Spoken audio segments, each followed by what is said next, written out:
10 years. All I can keep thinking in my head is my son never made it to 10 years.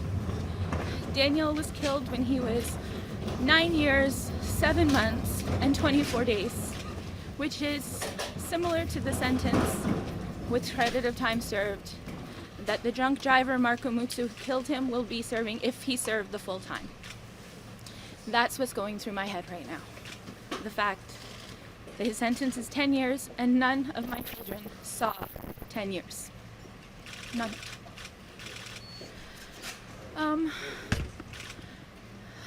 I don't really have much more to say. I've said it, everything, most times. I did want you to see something because one of the things that I've been hearing about is a lot how people need to see what happened, right? That's why the media is here. That's why there's pictures. People learn from images. That's how we teach children. And so one of the things that, because I don't know if I'll ever be able to speak to all of you again, is that this was a choice. This was not something that was, preordained or whatnot. This was a choice made by an individual, and choices are actions that have consequences. So I'd like to show you this, and then afterwards I won't be holding it up for too long, but Officer Pattinson will hold it up, okay?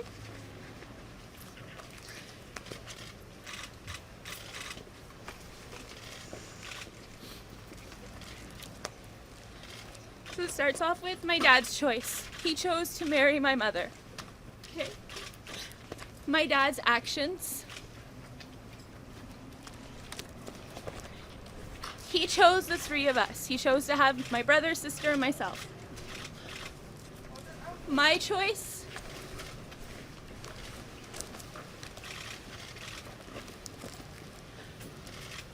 was Edward.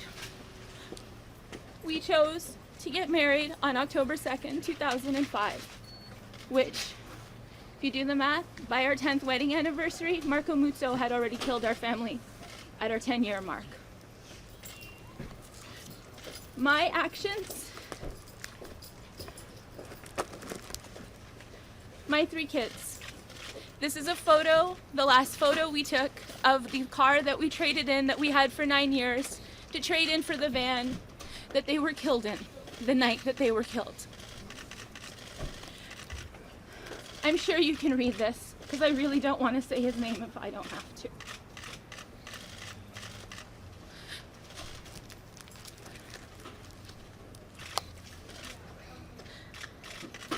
Now the other part with the choice and the actions, there's always a consequence. My consequences,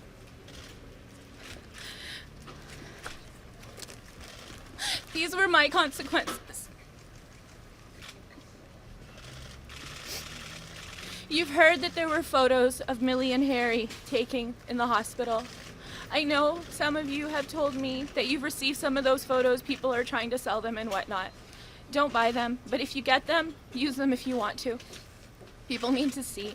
My children never took a bad picture, even when they were dying. And maybe it'll stop another mother, because really, it doesn't matter if you're 90, 28, 65, 2. We all have mothers, we all have fathers, we all have families. Just because you turn 18 doesn't mean that you're not a family, and you don't start calling your mother by her first name. My dad called my grandmother mother until she died, and she was 89, and he was in his 60s. So just please keep in mind, when you choose to drink and drive, you're hurting other families. You're killing someone else's babies, like mine were killed. Like all of mine were killed on a beautiful Sunday afternoon, just after 4 o'clock. Please don't do that. Thank you, everyone. I'm sorry, but I have to go. Jennifer, can you just tell us what that picture is? Is that you holding the... No, that's Millie and Harry. They joined their hands together. Officer Panda will show it to you more, but that was their hands in the hospital. They pushed their beds together because they asked me when I decided I had to turn the machines off so Millie's heart wouldn't explode. I couldn't pick which baby to turn off the machines first. So I said, can you put them together, please? So they put them together, and Edward and I crawled into bed with them.